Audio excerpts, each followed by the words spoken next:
Yo, what up, what up, what up? Welcome to the 12th episode. I remember this time. 12th episode of Wrestling with the Bros.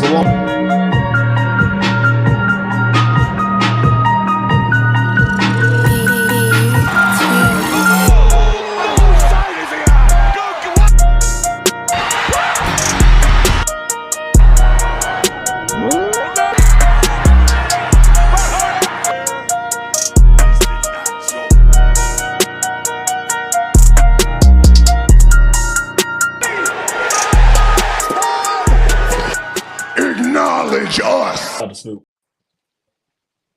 What up? Welcome to another episode of Wrestling with the Bros. Alongside Hayden, our executive producer Smitty, I'm Chris, and tonight we have a very special guest, all the way from the Garden State, the same state that our very own Fair was born at, but now he does not claim anymore. New Jersey. James is here with Oh, us. you motherfucker. Hey, don't do that. Don't do that. That's a capital offense. Don't do that. Not Jersey. Jersey till I die. JC was up. Booterville. Chill town. Uh, Don't play with me. but I had to do that. I had to do that. Uh, we'd like to welcome our special guest, James, here with us on the show. James, what's going on, man? How you feeling, bro? Feeling good, feeling good. Everything's great. Weather's starting to break up here now. Great show last night. You know, everything's good. Everything's grand. Not much to Excellent, be excellent. complaining about. Well, tonight's topics we're going to talk about obviously what happened on SmackDown and what happened on Monday Night Raw.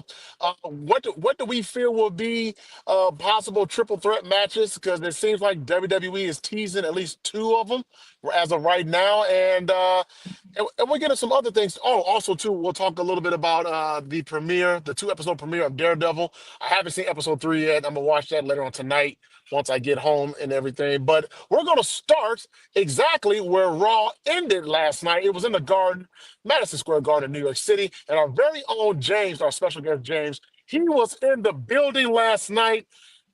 James, I'm gonna start with you. Man, tell us about the electricity in the building because it felt like it was the garden was rocking, and just your overall thoughts of Monday Night Raw, especially the very end of Monday Night Raw. So this is my opinion. Personally, I think the Barclay shows are a little better when they go to Brooklyn. Now, I say that from the standpoint of, I feel like in the Garden it's more transplanting, where it's like people just looking for something to do.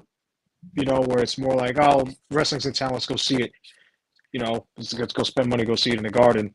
When I feel like it's in Barclays, I feel like it's more like impactful. I feel like there's more wrestling fans instead of just people just going just to go.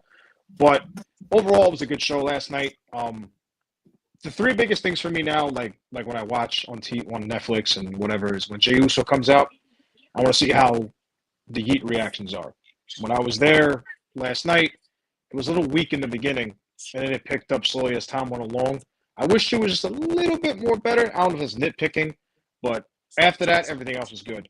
The steel cage match was pretty solid for the most part. CM Punk probably got the loudest ovation of the night, well deserved, along with Roman Reigns. If I had to rate the crowd, I'd say probably like a 7 out of 10, maybe.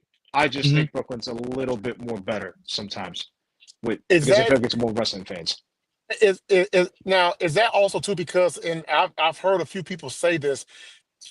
I guess in Barclays it feels like they're more built up, like the seats are more built up. So maybe it feels like the fans are more on top of the action. Is that why you think, or? Um, yeah, I think, yeah, I think that too. It's more built on top. I also think the Garden is also like very like kind of the trendy thing to do. I guess if that makes any sense. It's more like a tourist hotspot, I guess you could say, in a way. Even though Gotcha. it is wrestling royalty when you wrestle there. But I just feel like those days of it being like a hardcore like wrestling venue have kind of gone away.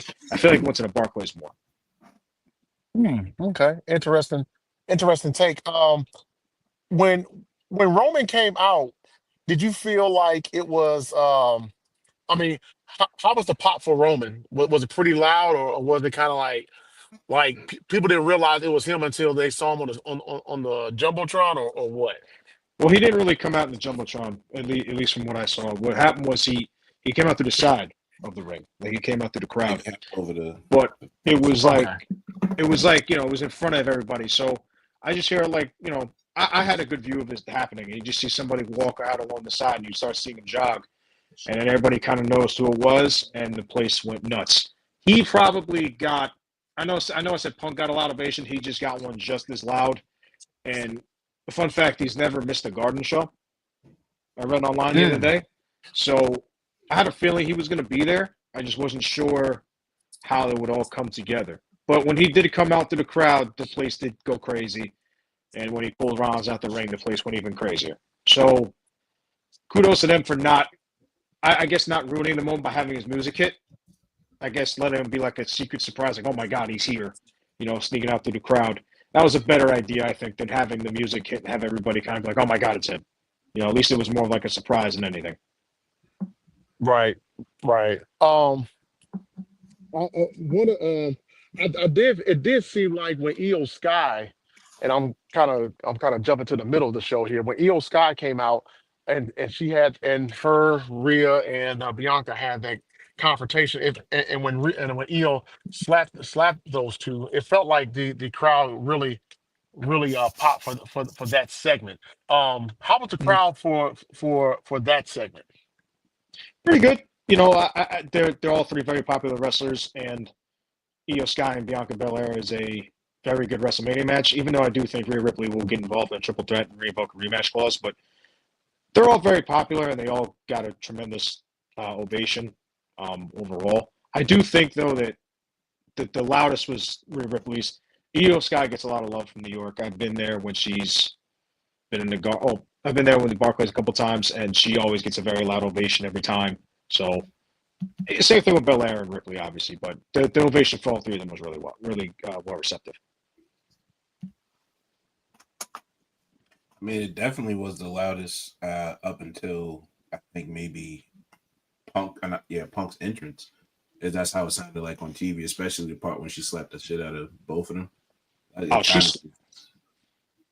I feel like you can hear that up wherever you were in any part of Madison Square Garden. That sounded loud as shit. It's like a The, gunshot. I felt the Bianca slap was a little bit personal because that was extra hard. That was like a boom. I was like, oh, Yeah. smack the shit out of her. It looked to me like I don't know if you watched the video of it, but it looked to me Rhea caught a little blood on her cheek. I don't know. Oh, yeah, she smacked the shit out of both of them. She was like, you ain't gonna disrespect me. Boom. I was like, wow. Yeah. I love that. I love that segment. I got questions all around maybe later on in the podcast when we kind of break down actual what we think is gonna happen. But MSG. That's why I was asking, should we do a live? Should we do a space? Because I was like, MSG feels always like it's big there. It's always something happening at MSG. They rarely go there for TV, so it's like something's definitely gonna happen. Good. I feel like they rarely go there to begin with. I feel like it's very Go there. it's very like every like 2 or 3 years. They usually do like the holiday tour. Usually around Christmas. They usually come up every year. Christmas tour. Yeah, Yeah, usually in time. Yeah. Every Christmas they come up here, but it's not live. It's only house show stuff like that. But Right. I was there back in I think late June when they had SmackDown, and that was a pretty good crowd too. I was there in late June when they showed up, and I was obviously there last night. I think it was the first Monday Night Raw there in like 3 years. So they don't come often, which is pretty shocking because you would think they always try to make at least one stop there a year, but they always end up going. In that, honestly, I think Michael Cole said something like 15 years for Raw to be in Madison.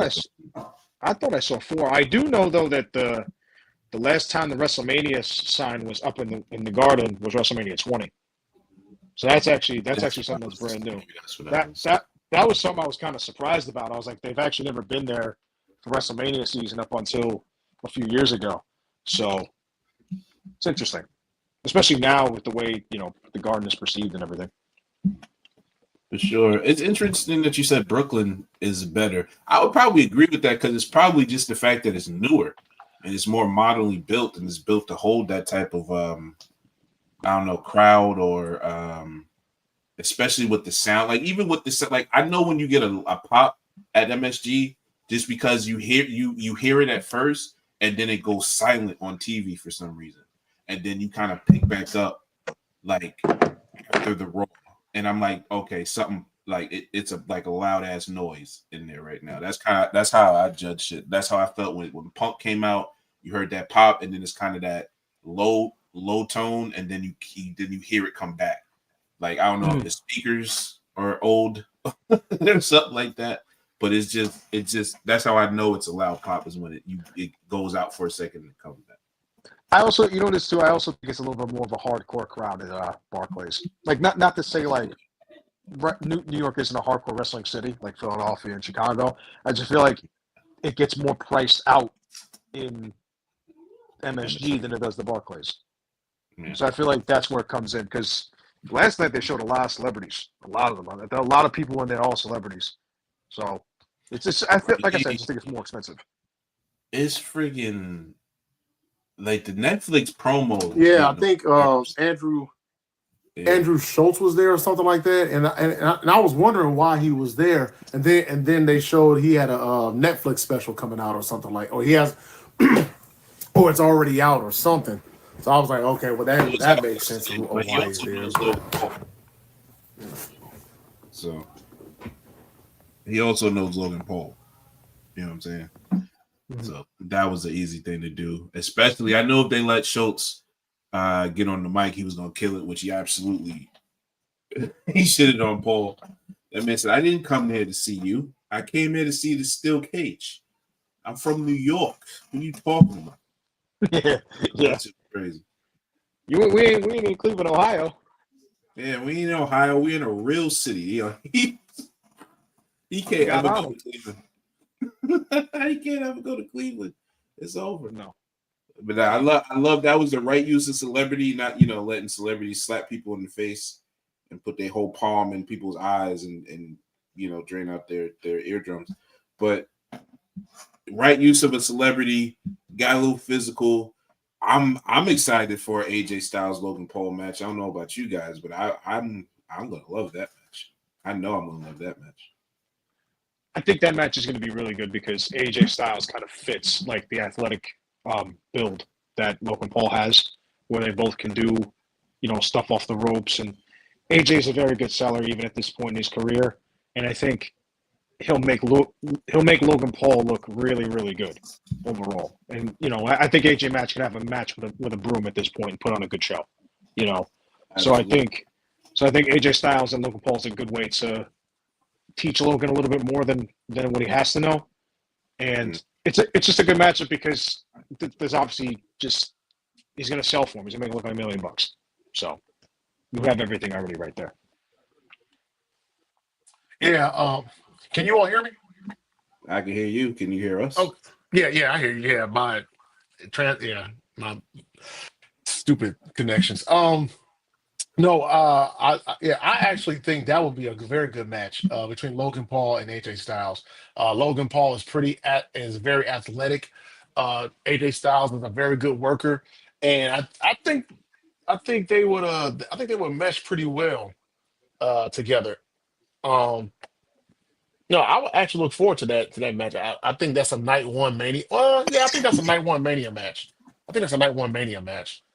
Somewhere probably in the middle of the card, maybe match 4, 3 or 4, somewhere in there. Um, no, I thought they had a good segment. I thought they really had a really good segment last night. But um,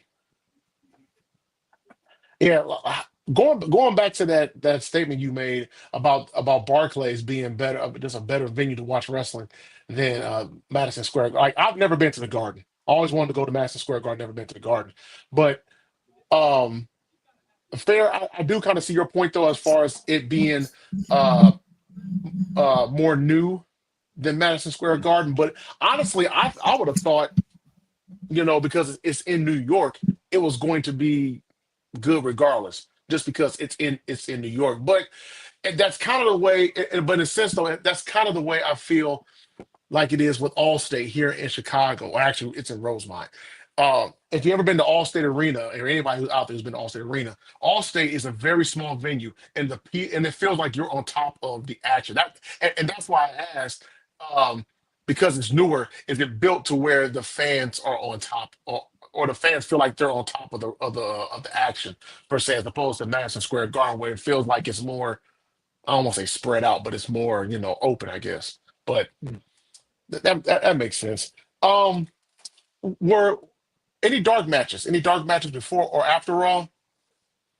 So they don't do any matches after. Okay, They do matches before, and I was actually pretty annoyed because Penta was one of the dark matches, and that was one of the reasons why I wanted to go. So that's I that's was kind of surprising. I was a little, well, yeah, because they wanted to save him for next week, because next week they're having a no holds barred match in Brussels with him and Ludwig over Right, there. right. So, I was like, oh, because I heard his music play, I was like, great, he's gonna be on the card before the show. I forgot who. I think he fought somebody in the LWO. I don't remember. I was just getting into the stadium as he went. I heard the music and I was like, great, fantastic. I'm gonna miss this. Like I went to go see John Cena and Penta, but hey, I got Roman Reigns, so it's a good trade off. I got Roman Reigns. Yeah, I got Roman Reigns. I can't. I wanted to see John Cena. I'm not gonna lie to you. Yeah, yeah. I think at this point, yeah, I think everybody wants to see Cena one last time. I wanted to ask you guys. No, Go ahead, no, Fair. Go ahead, Fair. no, no. We're not doing this. We're not doing this. Doing what? Being nice. We got company. You trying to be nice. I understand. We about the shits in this podcast. We about the shits, okay? We're going to talk about the goddamn stories, okay? And I'm going to start with your friend, okay? I'm going to start with your friend. I'm going to start with Cody Rhodes, okay? Okay? Ah, All right? Because this is supposed to be a heavyweight fight, okay? Cena, Cody, all right? And if this nigga say again, I'm the captain now, I'm going to turn my TV off, okay? I'm going to unsubscribe to Peacock because I'm not going to watch no bullshit like that, okay? I'm the captain now. First of all, you're not even the same color as the dude who said that. You shouldn't say that, okay? Cody Okay? is. Leave him alone. No, I'm not going to leave him alone. He wants the ball. He's the quarterback, right? Number one. He's the number one guy. No, he's not number one. His last two promos on SmackDown and fucking Raw, I don't care. It was good promos, but if he come at John Cena with those fucking promos, son, next week, son, it's over for that man. Okay, he's gonna eat his fucking breakfast. Okay, and then the next row he's gonna eat his fucking lunch. Then the next row he's gonna eat his dinner. Okay, that promo Cody cut last night was more about people saying Cena sucks than caring about anything fucking Cody said. Anything Cody said. And then the man tried to goat them some more to say some shit, and they didn't listen to him. Nobody cared what he said. They wanted Cena. Listen, your boy better step up his game, because those promos ain't gonna fucking hurt. Ain't gonna work. You can yawn and all that shit you want to. I know where I'm at. Your boy about to be out the fucking company in a little bit talking that jazz he talking about. Right? That's all I'm saying. Captain now my ass. First of all, you ain't even the fucking quarterback. Okay? Our dude got injured a little bit, and now he finna take his spot, but he got some shit to deal with over here. We're gonna talk about that later. He got some shit to deal with. Your boy needs to step up. I need you. As you can see, James. As you can see, James. This guy here, he talks completely out of his ass. He talks completely out of his ass. Okay, that's what he does. He acting brand new, trying to be nice because you hear you new, trying to be and warm you up. Nah, James from Jersey. He's from, from Jersey. Yeah, right? yes, From sir. Jersey. We with the shits. All right. So explain to me what the hell what he gonna do next week with Cena. Go ahead. Oh, you're gonna find out. He's gonna do the same thing to Cena that he did to all the other Samoans. Okay. That's what he's going to do. He ain't He's a going to Samoan. cook the He's not other a Samoan. Samoans. He's going to cook all of He's them. not a Samoan. What do you not know what a Samoan look like by now? You don't know? He has carried this company. He has carried this company What company? Bro, don't get for you. the last year. He has carried this company. The Okay. last year. Whoa. That's a No. you know. Here's something I do want to real quick though, because it kind of because I do want to get to this. James, I want to start with you on this. What do you think is going to happen now? At the very end of Raw, everybody saw when Roman Reigns, after he beat down Seth Rollins, and then he went inside the cage and he beat down CM Punk. But what was your thoughts on Paul Heyman in the ring, kind of consoling Punk and kind of comforting him per se? What was your thoughts about that? To be honest, I didn't even know it was him until they showed him on the screen. I didn't know. I once I saw his bald spot, I said, "Oh, wait a minute, that's Paul Heyman." I didn't recognize who Right. it was because obviously it's a cage. I can't really see.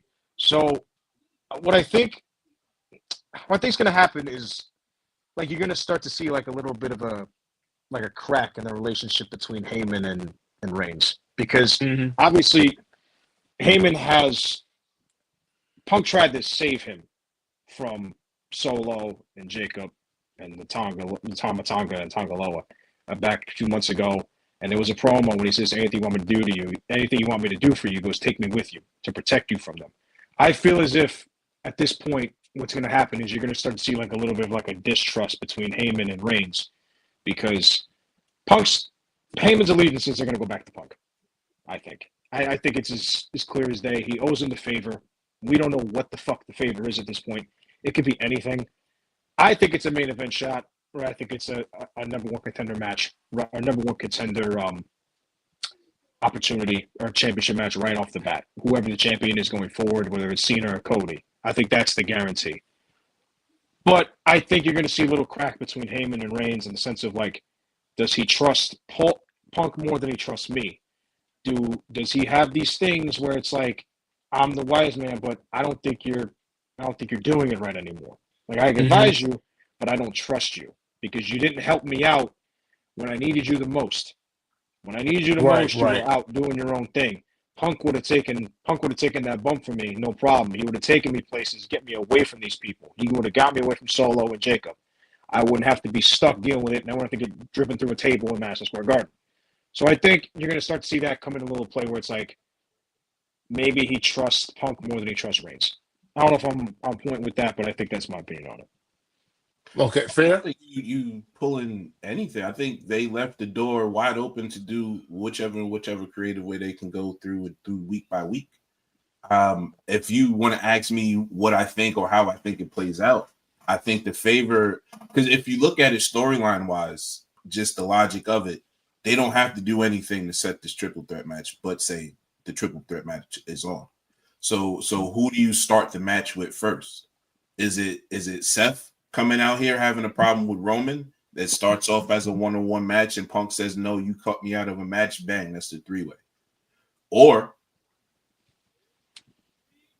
they can go the vice versa of Punk coming out, you cost me a match, Seth, blah, blah, blah, three-way.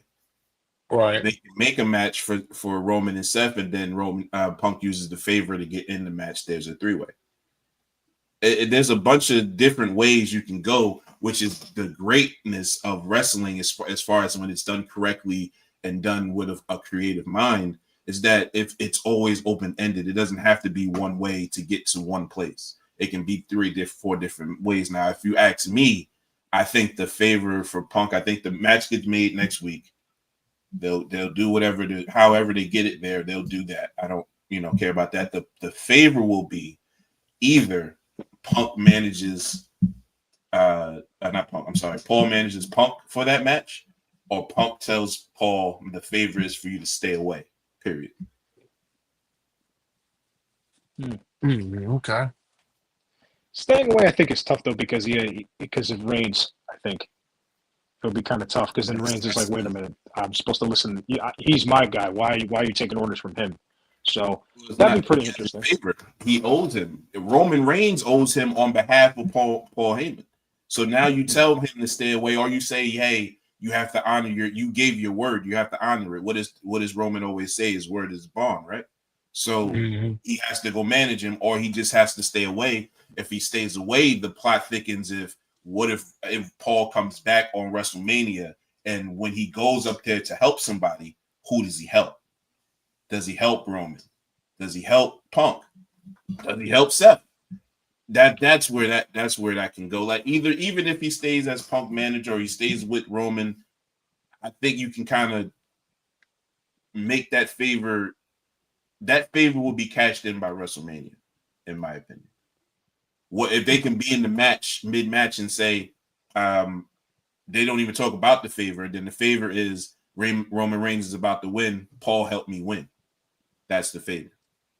You know what I'm saying? Like it can be it's a whole avenue, which is it's cool as shit to put them all together and have that trump card in the back with that favor. It makes the story excellent. It makes the story great.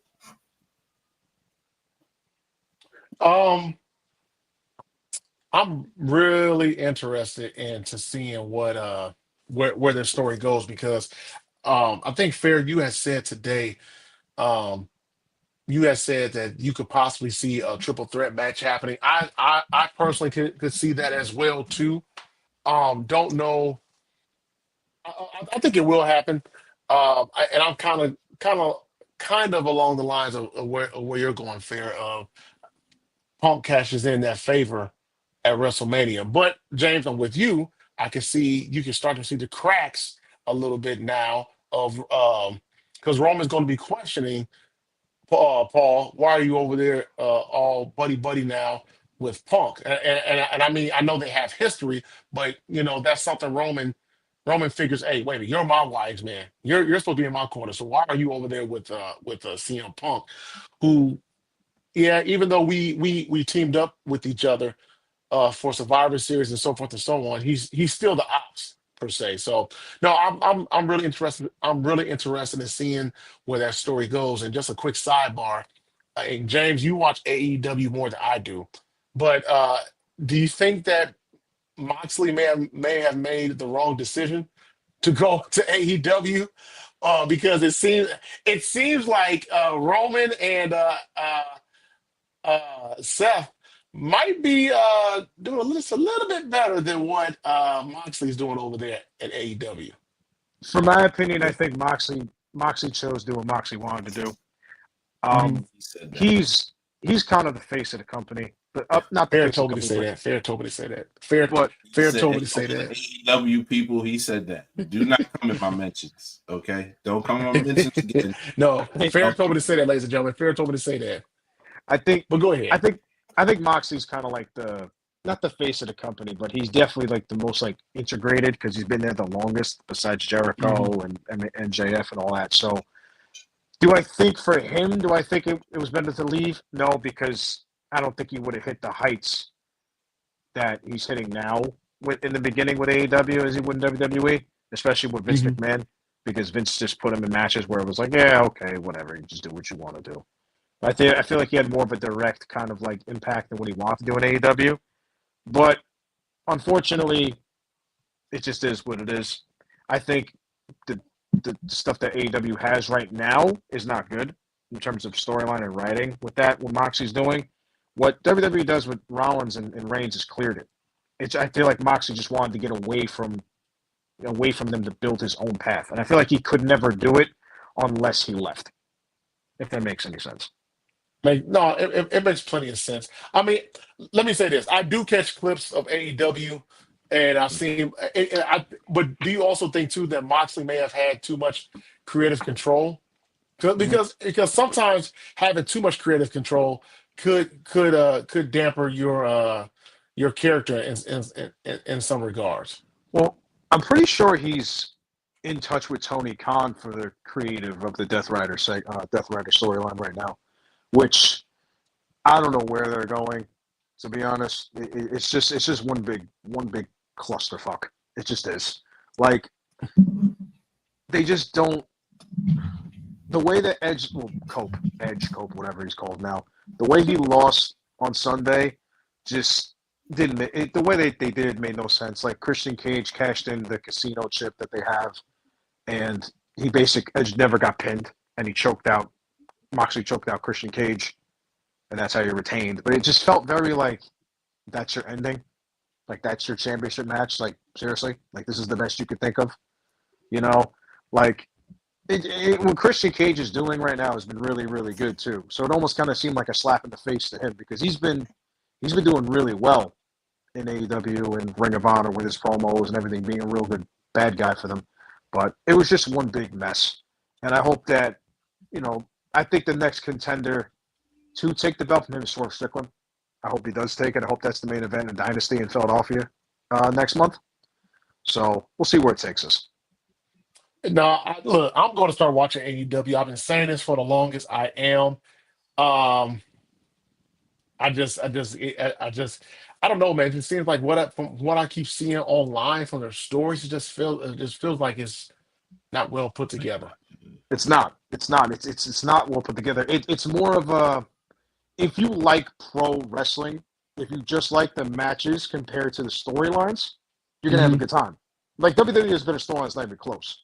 Probably some better wrestlers, but in terms of just pure wrestling, they take the cake in some ways. Like Will Ospreay's tremendous. Yeah. Bryan Danielson was healthy. He was really good for them. They have better wrestlers in ring performers-wise than they do storylines. They just have bad storylines to combat it. They wouldn't be better than WWE, but I think their wrestling is slightly better. Gotcha. Any thoughts on SmackDown? Your response to Cody. I don't understand why you just want to push But, past. I want to answer. Look here, man. Cody Rhodes is going to come out with a promo of the century against John Cena. He's going to cook Cena, and you already know what it is. So, Fair, please stop trying to gaslight stuff, please. I know. I know he's going to cook Cena. Oh, okay. Cook Cena. He's going to cook Does Cena. Cody know he's going to cook Cena? He better know shit. Man, I feel that's gonna be a good segment between them. Especially considering Cena was the man for 20 years, and now Cody is essentially what Cena is now for them. So it's going to be fun to see. Especially, first things first, it's going to be fun to see what John Cena says, why he did this. I think that's the thing that has to happen first. He has to explain himself on why he sold his soul to the final boss. Yeah. So I want to see like what the explanation is, if there even is one. If he even goes into detail about why he did this, But I'm curious to see what Cody has a response for him. It's going to be a good promo battle between the both of them, and I want to see like what they get into in terms of like their own creative on what they say about each other. Like in Cody's promo, he's like, I'm the captain now, right? It's like, well, I'm the captain, and I was the captain for 20 years, and last I checked, the ship has always been mine. You just rent it. He can say stuff like that, like make it interesting, I guess.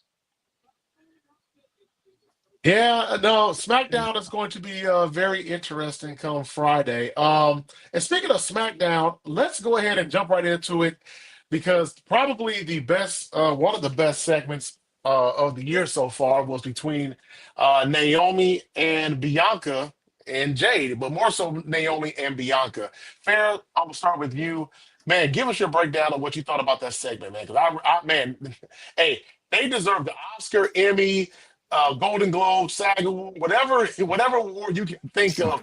Those two deserve it because they put an outstanding performance, man. Bro, that was one of, I will call it right. I don't think there'll be a better promo say. And I'll say this: a close second will be the Rhea, Io, and Bianca from this past month. I don't think for the women anyway. Probably, definite. There will not be another better promo segment than that ever. The way it came off so conversational, like something. It really felt like I was back in high school, and somebody was confronting their friend because somebody told them they was doing this and that, and then the friend was just trying to talk around it, and then she was just like, "Be real. Did you do it?" And she just said, "Yeah, I fucking did it." It was. You know what? cool. Like it just, like I said, it made me feel like I know a lot of people ain't go to high school where I went to high school, but that type of drama shit happened. Like, we didn't push people off of big high things, and she landed on cars. I'm just saying, like, people would punch people in the face and throw shit at people, and drama would happen, and it just made me feel that way. It was just like, bro, it was just drama. And then she was just like, I'm done. You know how many times I seen my mom's walk off? One of her friends be like, yo, I'm done. I ain't even talking to you no more. And they just screaming in the background, drunk as hell. I remember this shit in my youth. It just made me feel, it was just great. And then when Jade came out and just beat her ass again. First of all, Elimination Chamber, can we just go back and just take a real close look at this beatdown she gave? She beat the shit out of Naomi. She did. She did. She beat the shit out of that woman. And then the next week, no type of wear off on the energy. She beat the shit out of that woman again. No question about it. Had her screaming for Bianca as she went down for Jada. Crazy. It was the whole segment was just crazy as shit. It was awesome. Props to those ladies. Yeah, Jen. That segment was tremendous. Like you said, it felt real, it felt conversational, and you could kind of see like you said, it was like a real life kind of thing. Like it was like, yeah, I did it because I want you to be better. Like you should stay away from her. Like, stuff like that. Like people trying to, get at each other behind each other's backs and stuff like that. Like it was really well done. Credits to both of them. I don't know if the Slam is the segment of the year, but it should definitely be in consideration for it because it just felt like it was like a real life situation. And credit to Naomi and credit to Bianca for making it seem like it was real and authentic, because sometimes you see some of these segments and they just don't hit like normal, like it just doesn't connect with the audience. Like they really hit the nail on the head with that one. And the thing I find interesting with the whole Jay Cargill conversation thing is like at Elimination Chamber, Naomi and Bianca both wore white. And Jay came out and she wore black. And now on Friday, they both wore black. And Jade wore white, and it looked like she had like not blood on what she was wearing, but the red like spots all over. So it seemed like it was very like interesting dynamics how they both wore the same color, and Jade came out and it was the opposite. And another thing too, going back to the whole Io, Rhea, and Belair thing is I do like how people are like saying like, asking people, are you sure you had nothing to do with it? Like, are you sure that's not you? Because I do think though that. In the chamber, my first thought was, well, she only attacked Naomi because Naomi was in the ring and because Bianca wasn't in the ring. So I thought she just went after Naomi first. But I do think that they're playing it off very well. It's like you hear Naomi say, like, I did it for you, and people like questioning are like, oh, are you sure you didn't help her? Or, whatever the case is. Like, they're adding a good, like, veil of intrigue to it, I guess. We'll see what happens. I don't know where it goes from this. But it's a good little thing of like interesting details. It's like they both wore white. Jay wore black. Now Jay wears white. They both wear black. Like it's like small little intricate things that can make the story even a little bit better. And also, and to me, a lot of times when people cut promos, and this is the great thing about wrestling.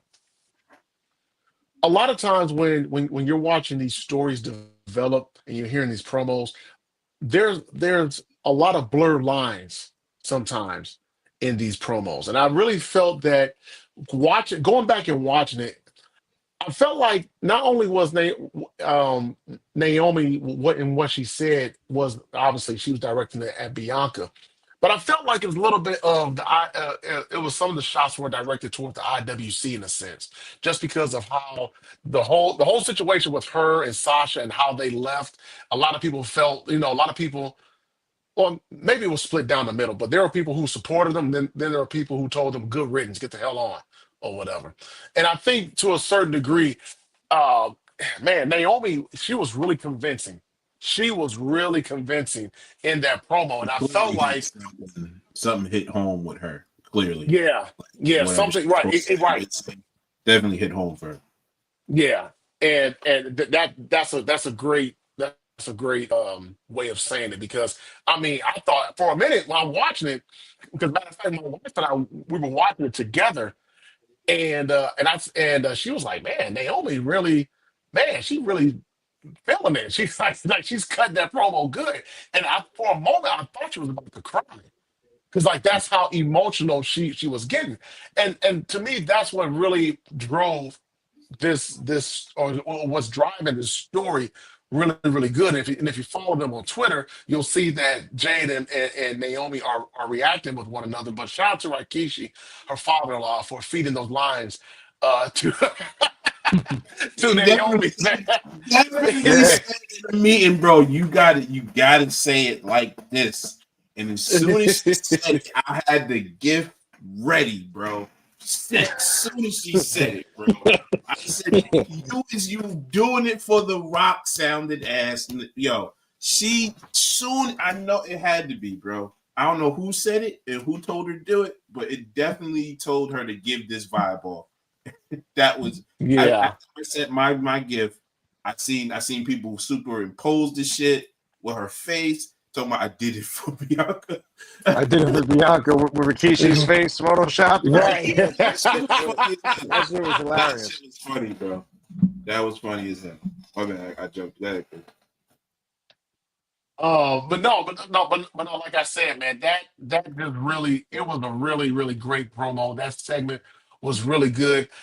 Do you think that's going to be the other triple threat match going into Mania, or would you rather see Naomi, her and Jay kind of settle their differences at WrestleMania, or would you rather see a triple threat match? That's definitely a one-on-one match, Naomi versus Jade. They're not doing a triple threat. I think that's going to be a one-on-one too. I think they'll sell their own differences, and then the story will develop from there. I feel like that's just like the placeholder for the bigger picture going forward between Jade and Bianca, because I still feel like it's going to get there somehow, some way. Yeah, it'll get to Jade and Bianca. I honestly think if I can do my pre-prediction. Oh shit, my computer about to die. But if I could do my pre-predictions, matter of fact, let me not do that. And Chris, take over. Gotcha. But go ahead, James. Go ahead. Um, I do think it ends up with Jade and Bianca, because I still feel as if Bianca had something to do with it. I still Hmm. I still do.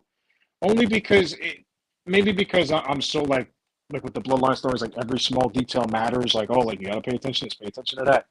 But I feel like it's gonna end up being Naomi and Bianca that were the ones that kind of behind it, because when Bianca was there before Jade, she was basically Jade Cargill, right? The unstoppable Hmm. force, always in the main title picture. Everyone said, Bianca this, whatever. She was the woman, and then Jade came in and took over, and everybody likes Jade. They could start doing stuff like that, like I was the one before you, and now you want to take my spot. Like they could do things like that, and I think as time goes along, you're going to start to see like maybe Bianca's a little more cunning and manipulative than we actually perceive her to be on TV now. Because I still feel as if it can't be a coincidence that everybody's mentioning it to her now, especially like with the Hmm. way Rhea said it, like on Monday. She was like, yeah, aren't you still dealing with that? All that stuff. And they do need a heel um, character in that storyline. So I wouldn't be surprised if you start to see a little more like heelish traits from Bianca going forward. Maybe Ripley, who knows? But See, and that's where I don't. As far as just the heel in the story, I think we're past that in WWE now. I don't think you need a heel per se. You can have somebody maybe acting in a nefarious way, but you don't necessarily have to be a face or a heel anymore. As far as the top of the card goes, and these ladies are at the top of the card, I don't really think you need defined roles anymore. As far as what I was going to say, as far as the Naomi Bianca Jade part, it feels to me like one of these, either Jade and Naomi are going to be Queen of the Ring, and either Jade and Naomi is going to win Money in the Bank. I feel that match is going to be at SummerSlam, a triple threat match between the big quote unquote three. That's how I feel that is going. That'll be the aftermath of the story for WrestleMania. As far as the tie-in with Rhea, Rhea was definitely in her Drew McIntyre bag. I'm blaming everybody else for my loss, but the person who didn't pay attention to the person I was living with. Yeah, yeah, no, Definitely in is that true. bag. You Yeah, know what I'm saying? But I don't know if many people perceive Drew as a quote unquote heel. You get what I'm saying? They just think that he's a dude that's just whatever happened, happened. And I think that's with Roman, that's with Seth, that's with a Punk. That's what I'm saying with the top of the card. And if you can get to that level with a Jade and a Bianca, that'll be actually great for the women's division as far as to try to get more mainstream views. But as far as the line that Rhea said, just like you were hiding behind Naomi and Jade, I think that's going to push after WrestleMania or so. That's going to push Bianca to say F both of them, and that's going to start that feud. Bianca's going to be a heel by after WrestleMania. I fully expect that. Hey, I expect it. Yeah. When is Backlash? That's in May? yeah, it's in Mexico. It's in Mexico this year. It's in Mexico. No, is it? No, It's in Mexico. Yeah. Is it that one in Mexico? Because no, yeah, they're doing a Clash in Paris. Yeah, that's why. Yeah. Yeah. So yeah, that one's in Mexico. I expect Bianca to turn heel, probably if not by Backlash, maybe King of the Ring. I mean, or King and Queen of the King, King or Queen of the Ring. That's that's what I expect. The wheels will turn towards that. I believe because I think a draft is coming in June. I squarely believe that Bianca's going to win that title at Mania, and I think they're going to draft Jade over to Raw, and I think Naomi's winning Money in the Bank, and that's how you get that match at SummerSlam. That's the summer right there.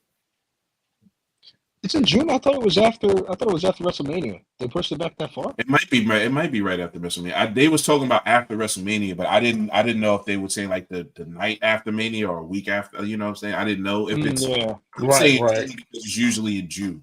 So if it's before that, great. Right. No, yeah, man, this story, man, this story is getting good by the minute, man. Game too. Yeah, it is. It is. Real quick, how do Fair, you mentioned this in the group chat.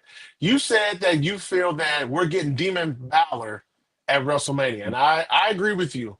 James, I don't know how you feel about Demon Balor coming back, but if you remember a couple weeks ago on Raw, there was a segment where Finn Balor is talking, I think to either Dominic or Carlito or somebody. And if you look in the background, like right exactly where he was standing, there was like a box or a lunch pail or something with the demon logo on it. And look, I'm a firm believer.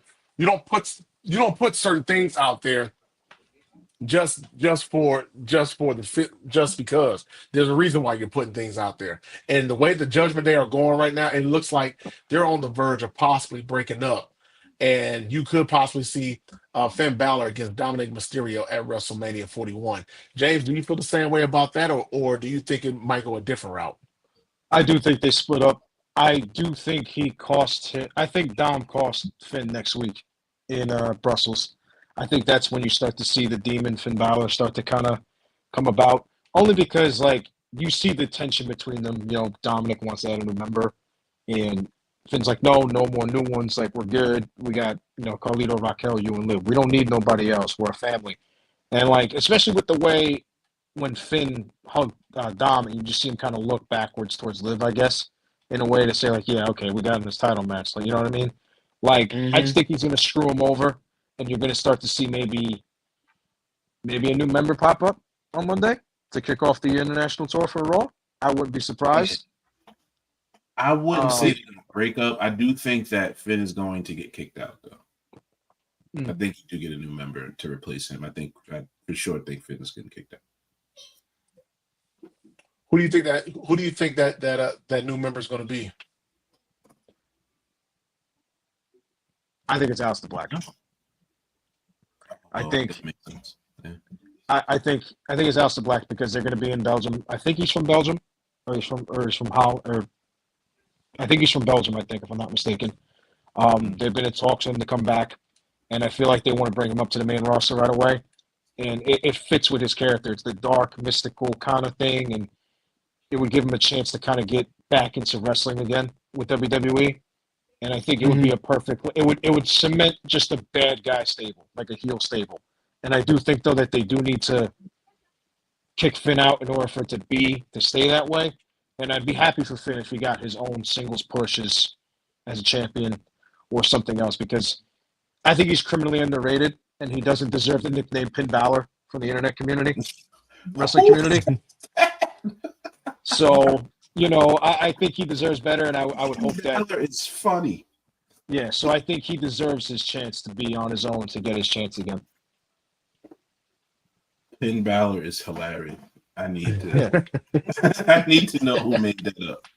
Finn Balor is hilarious, bro. How y'all feel about Jey Uso getting choked out for the 11th time?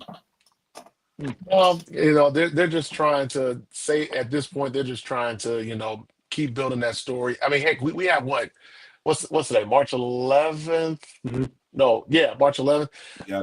We're just a little over a month away. I mean, they're going to have to stretch this thing out, man, till WrestleMania gets here. Every That's fucking fine. show is just checking this dude out. I'm getting tired of it. It's getting on my nerves. I don't like it either. I think you make the number one contender for one of the biggest belts on your brands look every week. Although I do think eventually Gunther will get his comeuppance in that sense, where he might cost him a match against maybe Tozawa or something. How Stone Cold screwed over The Rock when he lost to Hurricane, But I do think it's kind of weak how they kind of constantly make him get choked out in a way. Like, this is your guy that's probably going to win at WrestleMania, and you just make it seem as if it's like, well, we're just going to choke him out again and do it again and again, and it's like, why? Like, this is the guy that's going to take your company past WrestleMania now. He's going to beat Gunther probably, and you're going to have him get choked out every week. It just seems very very weak. And I know what they're trying to do. Everyone's trying to say, oh, maybe he can't beat him. Maybe he's in over his head, stuff like that. But at some point, he has to get something in on Gunther. Like, you just can't let Gunther just walk him over and over and over again. I think this is the third week in a row where he put him in a chokehold. And the last time he attacked, and the last time I think Uso got any good offense on him was what? When they were in Cleveland? The night after? No. Was it Cleveland? I don't even think he got good offense on him a few times, but then it was just like Gunther, somebody distracted him and then Gunther choked him out. Like, it was just it just seems like it's like he's not getting enough of it in.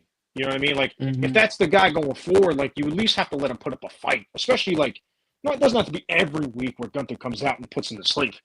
You know what I mean?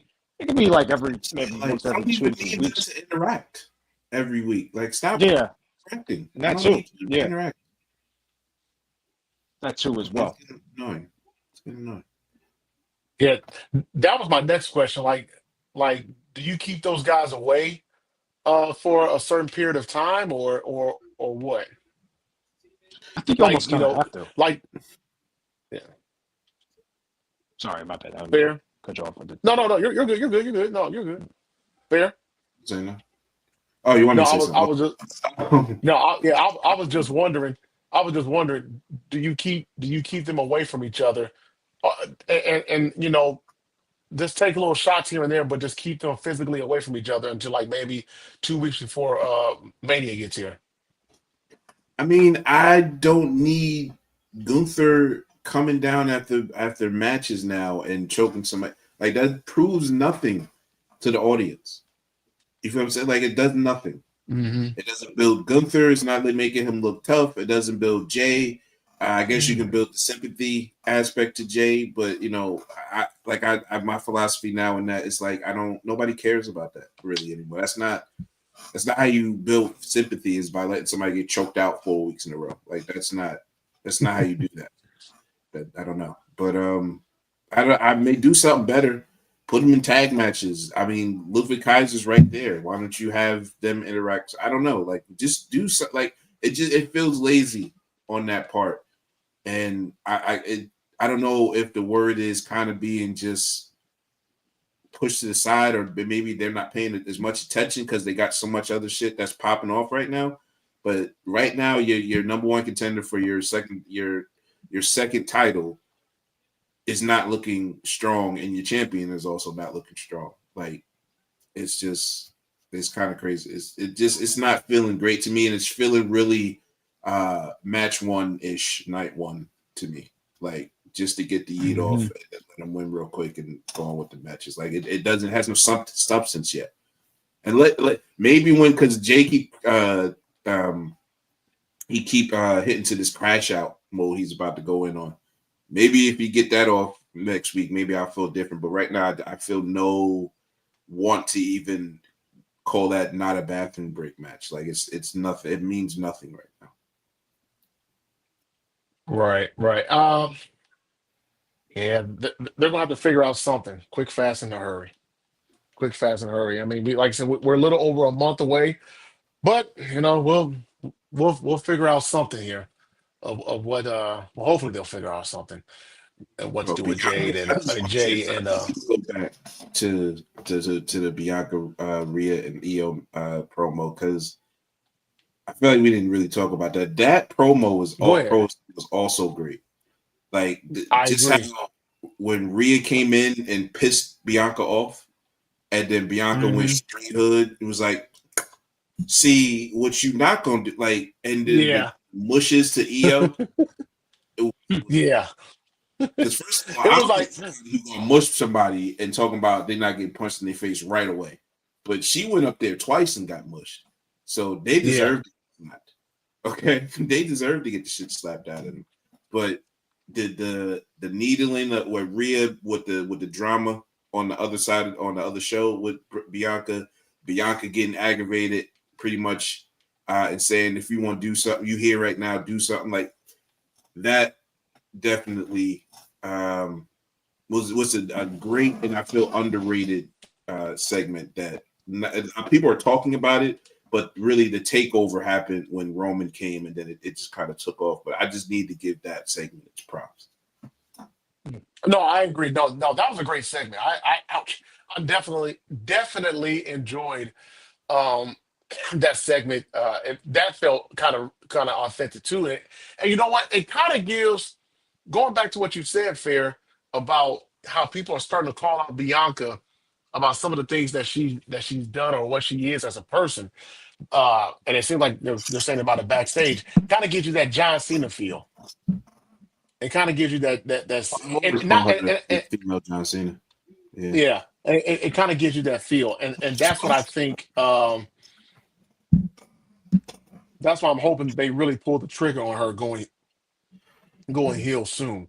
Don't wait 20 years down the line to do it. Go ahead and pull the trigger on her going heel, man. Freshen up her character a little bit. You saw what it did to Bailey. Gave her a whole new outlook. Speaking of Bailey losing, that's it's kind of rough. I mean, she's been the workhorse for them for the past year. I don't know. I just feel like it's very not a slap in the face because she was world champion before this, but it just kind of seems like it's very we just want you to job out now to Big Mama Cool. Like, this is where we're going right now. Yeah, let's talk about that. Big Mama Cool. Yeah, go ahead. Big Mama Cool. Yeah, I just feel like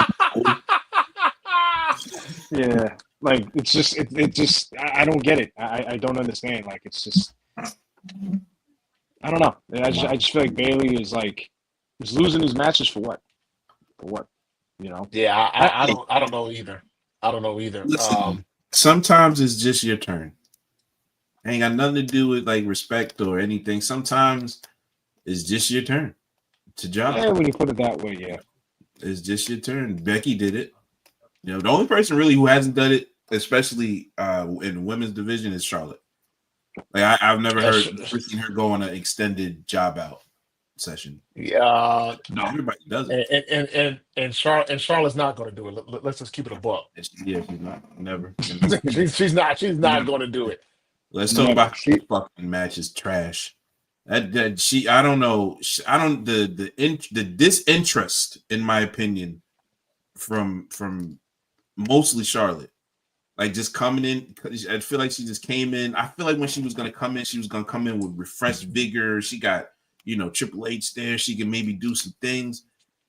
Same old fucking robotic shit. You know what I'm saying? I wasn't. I don't understand why people don't like I don't like robots. Okay, if I wanted to fucking watch robots, I go watch the fucking Matrix or something. Like I don't want to see this. Yeah, even to like leading up to the Rumble, she was getting the promos that she was coming back. Like I told my friends, we all watch wrestling. I said she's gonna end up winning. She's gonna end up winning the Women's Rumble, not because she deserves it, but because of who she is. And I think, unfortunately, I know what they're gonna do. They're gonna try to say that Stratton is the next Flair going forward, the next like blonde WWE champion. But it's just a lack of interest because it's the same thing you get from Charlotte Flair. It's the same thing. Like you said, it's robotic. There's nothing different. It's the same thing. She comes back after what? Almost a year and a almost half. 2 years. Yeah, about almost 2 years. Yeah. Almost 2 years of being out, and she waltzes right back into the main event scene with no problems. Like it's like, okay, like you. I feel like it was almost a wasted Women's Rumble spot, almost in a way. Now I don't know who you could have put there in place, but like. It just seems like it's very like, yeah, we'll just put it on Charlotte and she'll just do whatever she has to do. Like it just seems very like lazy. Like you said before with the books, it seems very lazy. Like, no one really cares to see her win. There's no story. What is the story? There really is none. I mean, the only thing that they can really pull off of is that, there's a new blonde champion in town. I guess I don't know. Like, that's exactly what it is. My blue-eyed blonde champion versus their blue-eyed blonde champion, and let's fight. That's basically all it is. Like, you know what I mean? It's just a waste of storyline. Like it's a waste of everything. I mean, it's a waste of Tiffany Stratton's talent. She should be going. I would have rather her been feuding with Bayley, and had that go whenever that was going on back then. And had her fucking go feud with Bayley right now. I didn't want to see this shit. I mean, they probably could have continued with. I don't know if they could have continued with Nia Jax either, but something. Yeah, no, I agree with everything you guys said. She's getting that Flair treatment, man. I think Hunter's doing Ric Flair a solid by putting his daughter over a whole lot, or putting her in spots to where she's successful. That's what I think what it is.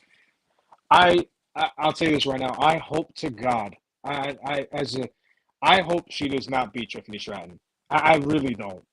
There's no point to put the belt on her anymore. Why? So she can match Ric Flair's championship reigns? Like, no, let somebody else take it. You know what I mean? Like, what are you gonna do? You're gonna have her catch Ric Flair before Cena does?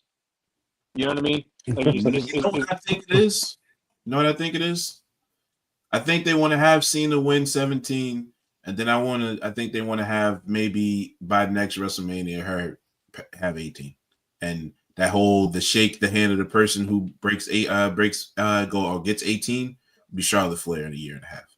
Like that's what I think it really. That in my opinion, because it's the laziest shit ever. Like literally all she's done is attack somebody. She's done what Gunther's doing. And I just said I hate what Gunther's doing. I doubly hate it with that Charlotte Flair's doing it. And the problem is that she's so capable of so much more.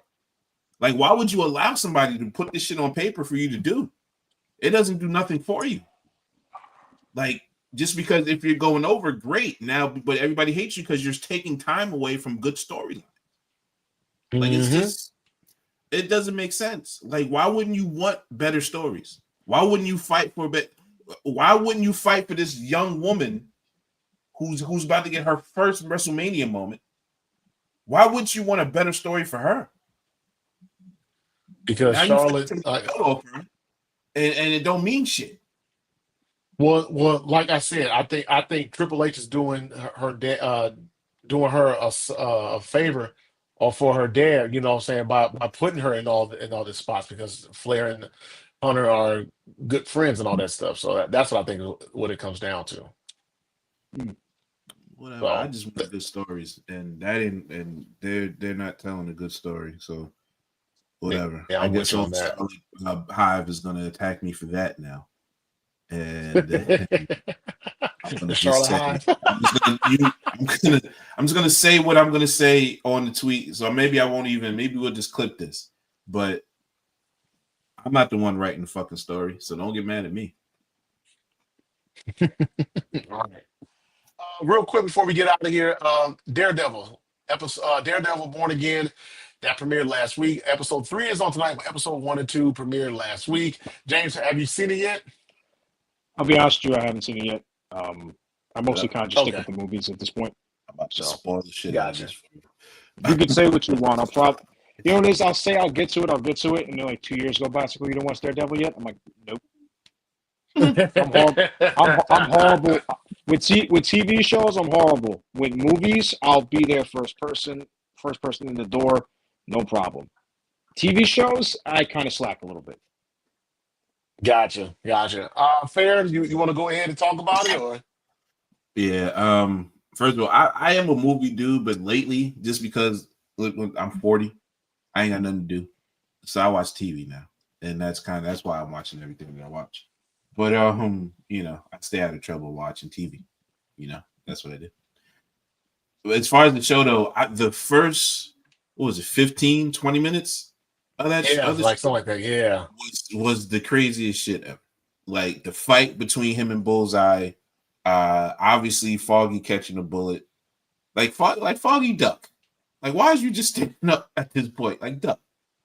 Dog, Like, I wish. Hold on, I ain't gonna lie. I wish Karen would have caught that bullet. I got so sick of her.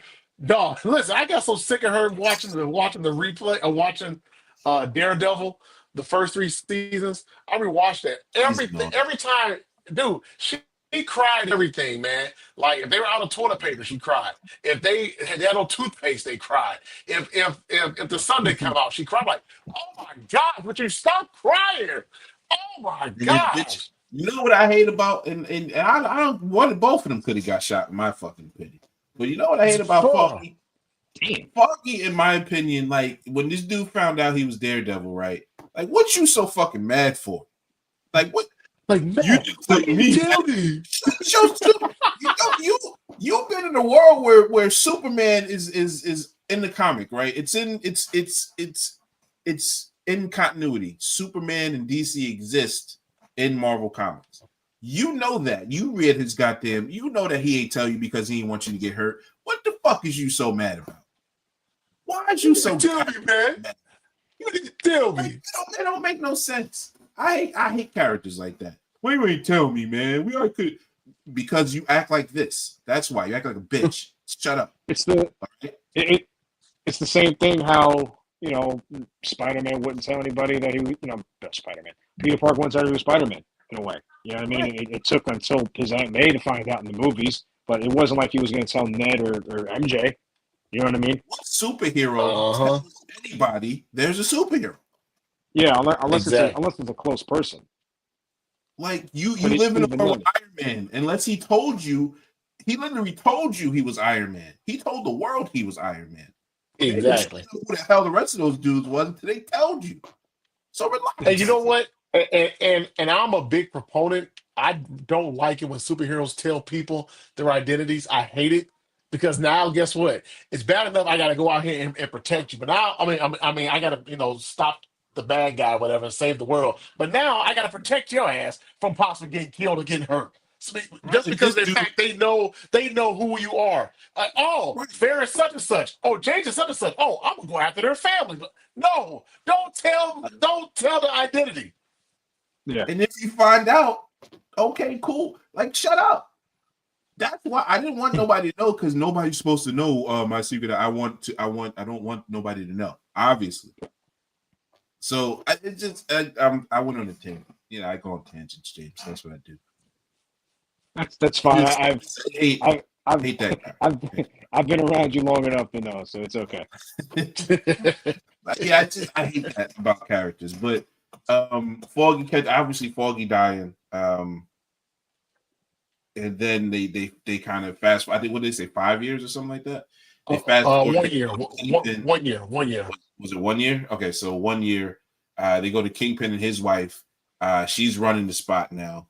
He's coming. I don't know what. I guess he maybe went into recovery because he got shot in the eye, and then he went off. I guess to go deal with the echo thing, and then came back. So they. I forgot about that too.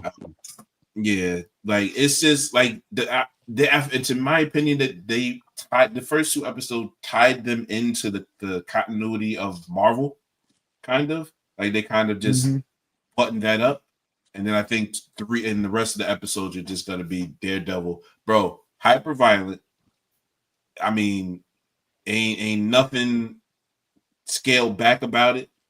It's even more violent in my opinion. I've never seen the X-ray shot like they did the MLK X-ray shot, James, when they break a bone and they motion zoom in on it and then they come back. They did that. This dude had knives sticking out of his chest. Bullseye was just hitting this dude with knives. Dog, Bullseye was they were going at it, man. And then wait a minute, how the hell does Bullseye still live? He gets thrown off a freaking roof. Well, that's because if you remember at the end of season 3, they did that surgery on him, and that kind of like he. Oh, I forgot. Yeah. You're right. Or he can put himself back together. I don't remember what the fuck it is, but he's still alive.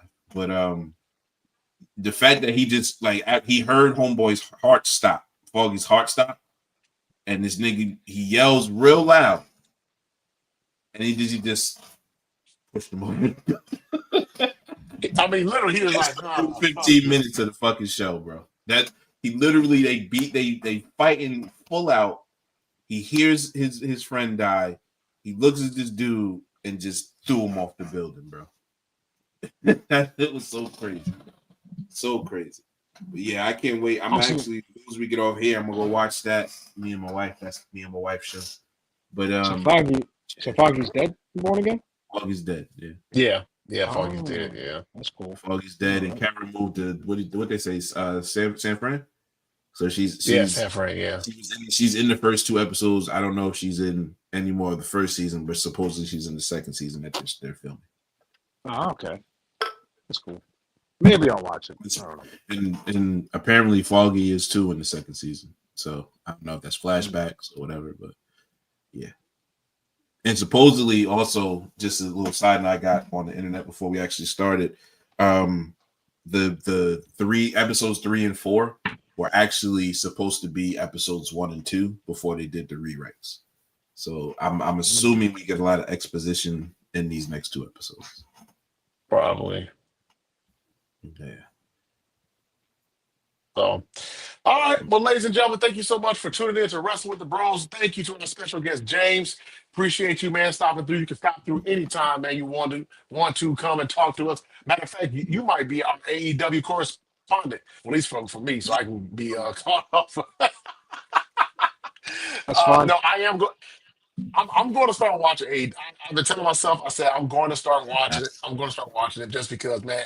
Because look, I don't want to be that guy that when it finally does come around and it takes off and it's starting to and it gets right. I don't want to be talking about, man, you see AEW last night? I don't want people coming back to me, man, Chris ain't he only jumping on the bandwagon because it's hot right now. So I want to start watching it so that way I can give an honest opinion about it. So that way people won't come at me about it. I don't want to watch it. I will not have the desire to watch it. I don't think the bandwagon ever get as hot as it did when it first came out. I just don't think it will. I mean, the storylines suck. The wrestling is good, but there's no continuity. And the biggest thing with AEW that I don't like is it's cool that they have New Japan guys come in, right? It's cool they have that open door policy. But the problem is you can't build consistent storylines when half of your roster needs visas to come back and forth. That's the problem. Like, Jamie Hayter, right, was the women's champion for a little while. She had to leave, right, because the visa wasn't settled. She didn't come back for like a good year and a half because she had problems with that. Like, there's just certain things that they do, like it just makes no sense. Like you can't have like at least Okada's been with them, whatever for a long time, but I feel like they rely too much on like dream matches to bring to TV when in reality they need to bring dream storylines, not dream matches. Like yeah, it's cool to watch Will Ospreay fight a guy from Japan, but if there's no continuity within the story, why does it matter? Like the Kyle Fletcher and Will Ospreay thing that they did the past couple months has been tremendous. They're both Don Callis guys. They both wrestled in Japan and everything for a long time, and it had a really good ending on Sunday night. But at least they continued it, and it wasn't just a one-off fight. And that's the problem. And I feel like they rely too much on outside wrestling sources compared to just building what they have. And it's too much. Like stick to what you have. I agree, man. I when AEW first started, I was watching it, and then like I just don't know, man. I really don't know what happened, man. WCW 2.0. Oh, they won't go under though. They won't go under because they just signed a deal with Amazon to stream their pay-per-views, and as long as they have the deal with HBO and TBS and TNT, they're not going to go anywhere. So they won't go under, but they'll just be there if you need something to watch. Right. All right. Well, ladies and gentlemen, our executive producer Smitty, he's appreciate you with everything as far as the audio and stuff. Hey, make sure you tune in to Wrestle with the Bros next week. Hayden will be back. And also follow us on Twitter at WWTB2004. I think that's it. Yeah, that's it. If it ain't, just find us. You'll see us. For the fair, Smitty, James, and myself. Hey, you guys take care. We will see you next week. Smitty, hit the music. Yo, what up? Welcome to the 12th episode. I remember this time. 12th episode of Wrestling with the Bros.